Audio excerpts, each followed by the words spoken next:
All right. So I kind of want to get a sense of what changed for you here, because you went in to, into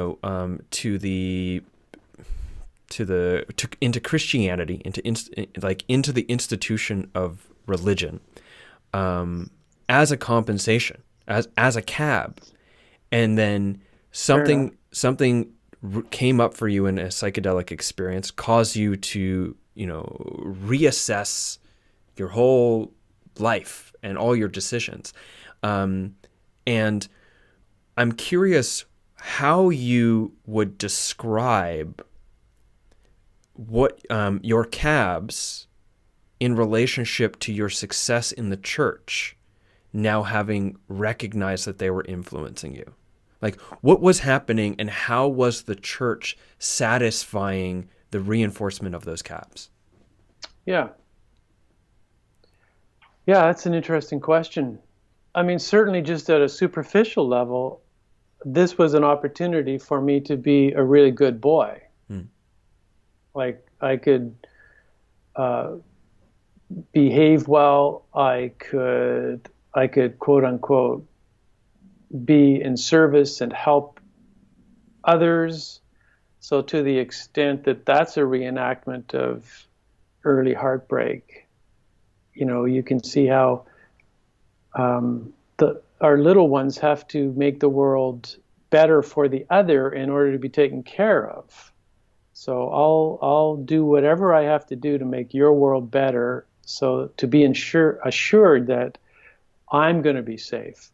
So there's a sense in which the whole orientation in a congregation can be like taken care of, just a reenactment of that whole mother dynamic. I'd say the larger thing is that at some point you realize that you are reenacting the precise, dynamics with your biological mother with Mother Church. Mm-hmm. So I always had this ambivalent relationship with the institution. On the one hand, I needed it to survive, to make a living, my pension. On the other hand, I never really was fully 100% committed to the institution. Mm. And I always thought that was because I was a bit of a rebel. I was a bit, but at core, I think it was because of my ambivalent attachment with my own mother. So I needed it. I needed to stay in connection, but I couldn't really unambiguously commit. So even though I was successful, I was always on the fringes. I was always toying with it.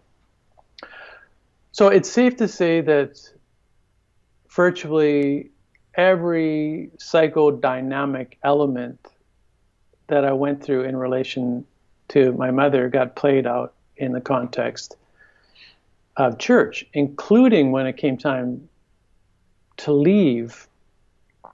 There was this deep unconscious rage that I had carried with me all my life, that when someone crossed me, I would very quickly just go, fuck you, I don't need you. Mm-hmm. And so when my leave taking in the church was a bit complicated because I had made a decision at the same time to leave my marriage. And there was a handful of people who didn't like it. They started making noise. And that part of me, instead of kind of staying engaged with them and talking through it, I just went, fuck you. Right, right. I'm out of here. Which again, the underlying thing was fuck you, mother. Mm-hmm. So the whole thing gets played out.